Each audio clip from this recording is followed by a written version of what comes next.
mu mawulire agakagwawo breaking news okuvaako eri Kawempe North jjukira olunaku olwaliro lwe lunaku olumanyiddwa oluli official lwe bagenda okubanga banominatinga abo abagenda okubanga bavuganya mu kalulu ake Kawempe North okuddira Honorable Segirinya Muhammad Mbigere. Kakati wuliriza omukulu ayina kadi y'ekibiina ekya National Unity Platform amanyiddwa nga Elias Luyimbazi Nalukola we twogerera nga gyawunye dda abawanvu n'abampi okuli ab'ekitongole ekimanyiddwa nga JAT oba JAT bamaze dda okubanga basalako ebitundu by'e Kawempe wabula we babadde bagenda okunominatingira jjukira nga bwe nkugambye olunaku olwalero ye nomination day abagenda okubanga bavuganya mu kifo ekyo bagenda kubanga banominatingibwa olunaku olwalero baba batandise dda okubeera nga banominatingibwa. Kakati Luyimbazi Nalukola ono nga yalina kaadi ey'ekibiina ekya National Unity Platform we twogerera era ebintu byatandise dda okubanga biddamu okubanga bitabuka.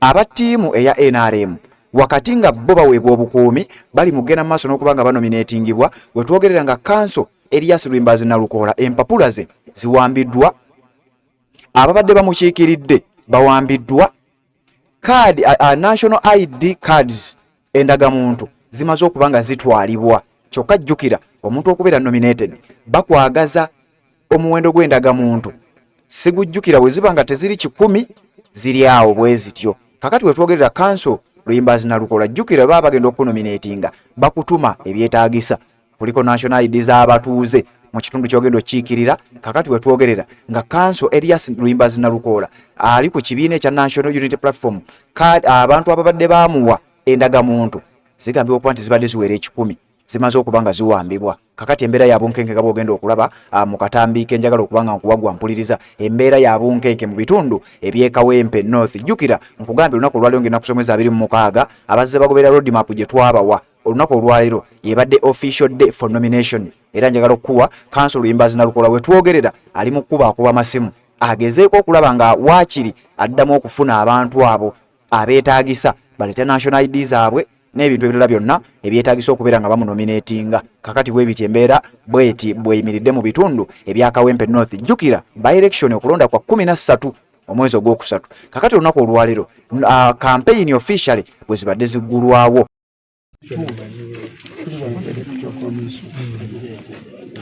bagirete buli muntu buli alina ndagamuntu ajje tusobole okumaliriza nga tuli wano wenna.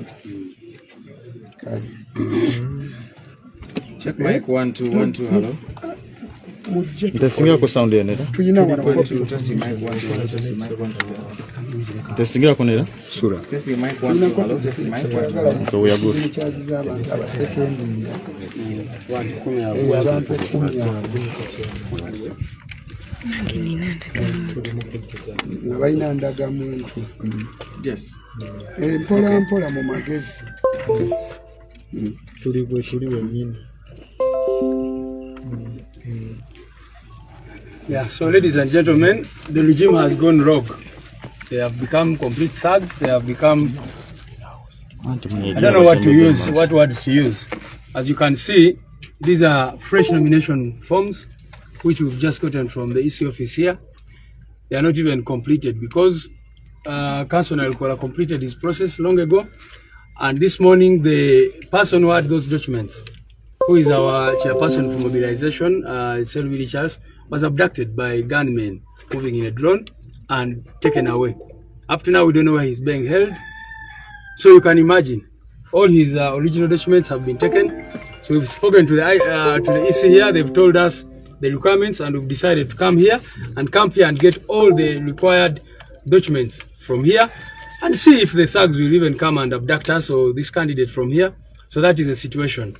But we condemn this in the strongest terms possible, because how can they do this on such a day when they know that he was supposed to be nominated at 11, but either because they are too scared of him or whatever. You remember what they did in Bukedea and other places. This is the same thing they are doing.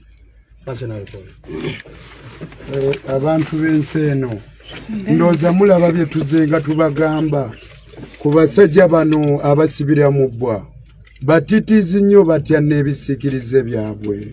Labayo bwe bajja okuwamba omuntu wange gwe nalonze abeerenga yankiikirira ne bwe mba nga siriwo ng'ayina buli ekyo ekirina okukozesebwa mu nomination ne bamubuzaawo mu ngeri eyo ey'amancoolo. Ebikolwa bino bibi nnyo bebikolwa ebiraga nti gavumenti eriko tekkiriza demokrasiya kubukala demokrasiya bamulinyiridde batandise omufootola ddala tutuuke n'okubanga tetukyalina wakutandikira oluvannyuma lw'okugenda kwabwe. Ebikolwa ebyo tebisanyusa. Buli muntu ayagala eddembe ne demokrasiya mu nsi muno asaanye bivumirira, naffe tubivumirira. What has been done this morning is horrible. But we shall not surrender. We shall not abandon the noble cause. The noble cause intended to cause democracy in Uganda.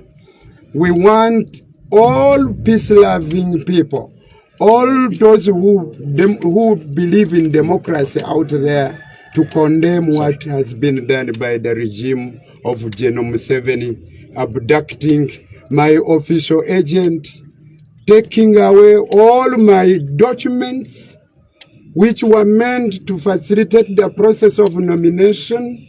Even after payment of nomination fees, all the receipts and all other important documents have been taken by those men. Thank you. Will you be able to get all these requirements in time? You are the ones who are delaying us from preparing.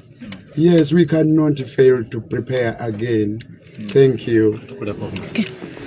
Embeera bw'eti bw'eri kanso Nalukoola omuntu we bamukutte ne bamukwata n'ebintu bye byonna so gwe aliko ow'Omukisa TV eno situation eriwo olunaku olwaleero kyensobola okugamba nti birungi si birungi eri kanso Nalukoola gwe wenna asobola okumusabira bambi muteeke misaala ate simanyi buli kimu kyabadde alina okukozesa okunominatingibwa bakitutte receipts kwe yasasulira ssente ebipapula bye bonna abaali bamusemba byonna babitutte kati balina okuddamu banoonye butondagamuntu z'abantu oba 10 mmeka guys si byangu ebya Museveni naye embeera bweti bweri bano benyale.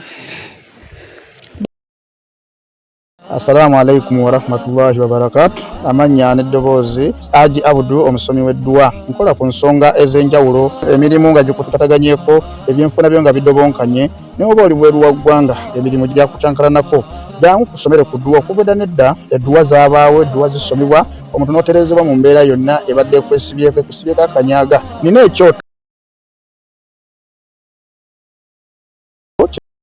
ensobola okukumira wadde oli bweru wa ggwanga Allah ajja kusaasira ajja kwanukula kuba ku namba yange y'essimu 075 2 44 715 ne ku WhatsApp kwendi mpereza obubaka sobole okuyamba. Assalamu alaikum wa rahmatullahi wa barakatuh.